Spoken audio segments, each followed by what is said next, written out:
Delta in Minnesota, they fired like 500 people. Most of them were African. Now, a couple of days ago, a Nigerian woman went viral for talking about the scams that some of these Africans was doing at an airport up in Minnesota. Now, Minnesota is a hub to a lot of Africans, preferably Somalians and people from like a lot of East Africans are up in Minnesota real heavy. And I know a lot of Somalians are there, right? But this Nigerian woman, she was talking about these scams that they was partaking in, right? Check this out. Going on, listen, I meant to tell you this. What, Delta in Minnesota, they fired like 500 people. Most of them were Africans, right? This is what these did. So Delta has this thing where when you have bereavement, they give you up to like $2,500 to like $5,000, depending on the person that died to you and the significance, right? So everybody was dying. Everybody had somebody dying. People are so, you know what they did? These motherfuckers was using the same death certificate. They were passing it around. And they were just changing the name, not the number.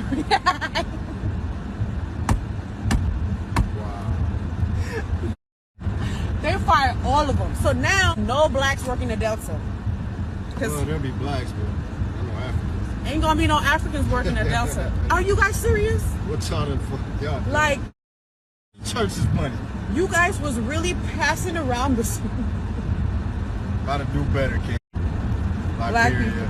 No, it was the Africans. It was like Liberians and Nigerians. Oh, see, yeah, that's terrible. Come on, man. Now, this Nigerian woman is saying that these Africans was running this death certificate scam.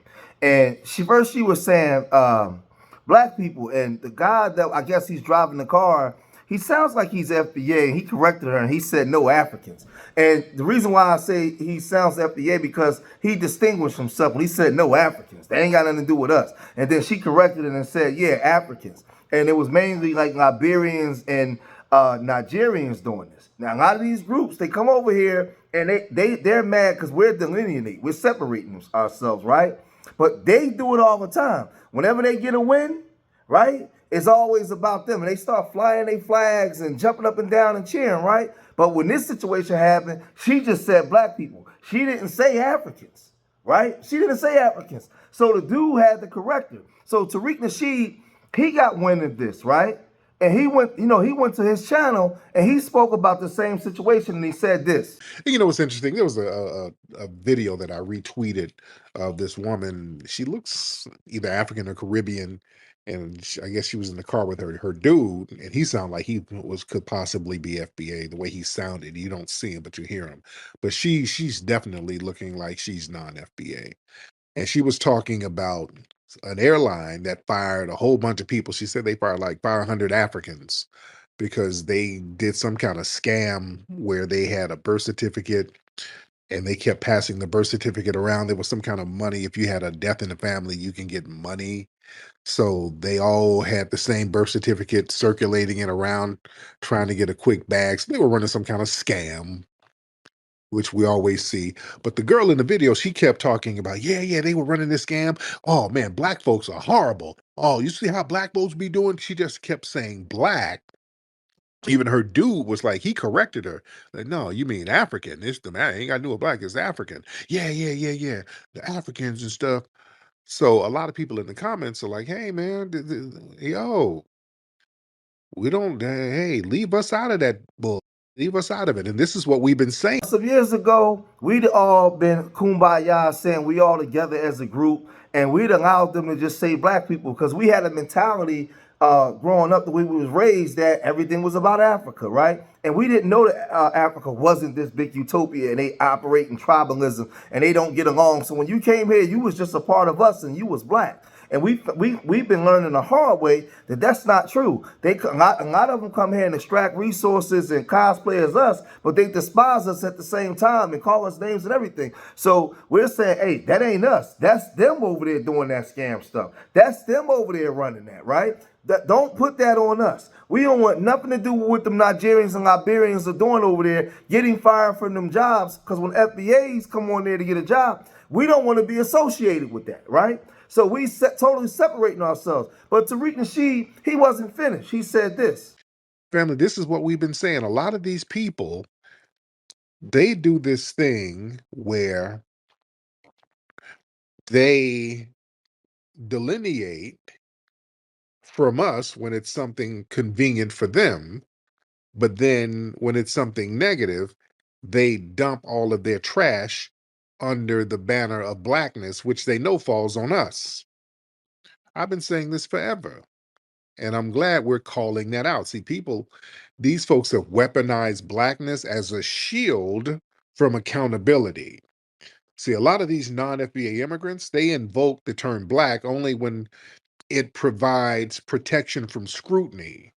So when they face some kind of legal or employment consequence that's negative, they it's black. So we get the stain of it. What happens is you have these other groups. You have Haitians, you have Jamaicans, you have people that come over from Belize, like Garifuna people. You have all kinds of black people, Panamanians up in New York, here in Philadelphia, New Jersey, all up and down Washington, D.C., the East Coast corridor. And they can come in and just blend in with black Americans. And they out here committing crimes and doing all kinds of stuff. And they just get labeled, we get the fall for it. A lot of things fall on us. And they look at us as the perpetrators of these crimes. And it's not always us, right? Especially when you go to New York City, when you go to places like Flatbush and Bedford-Stuyvesant and all these places, right? Bushwick. You have a lot of people that look like me, right? That look like me that's committing crimes, but they're not FBA.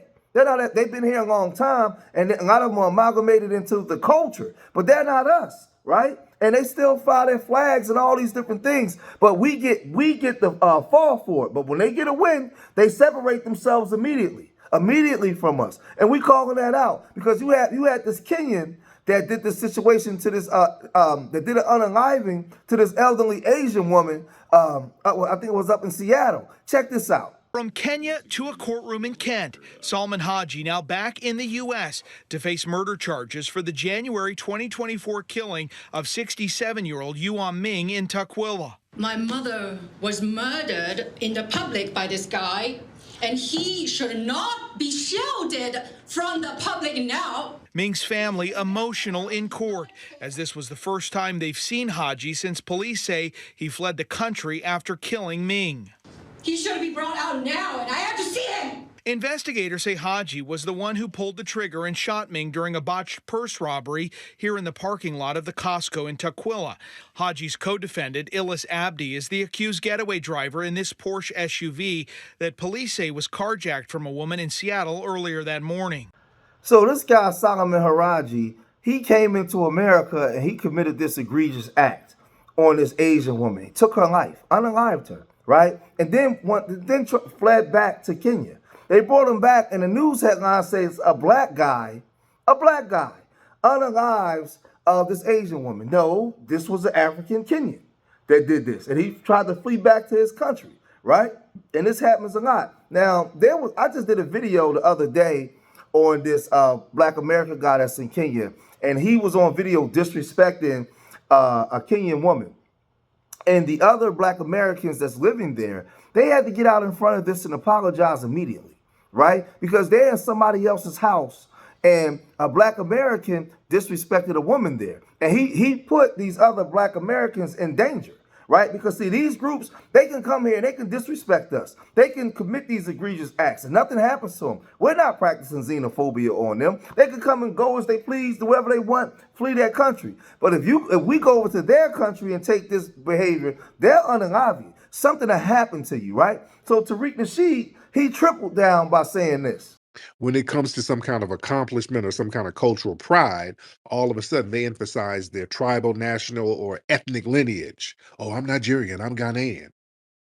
And see, that's selective identity, that they manipulate that, and then they erase specific lineage for us, and we got to pay the historic price for the black label. See, this is why they don't like us delineating, family. That's one of the main reasons. I keep telling people, One of the main reasons they hate that we are delineating, because now you can't throw your trash on us no more. So when you do something janky, you're like, hey, don't you, it ain't black, don't put that on us.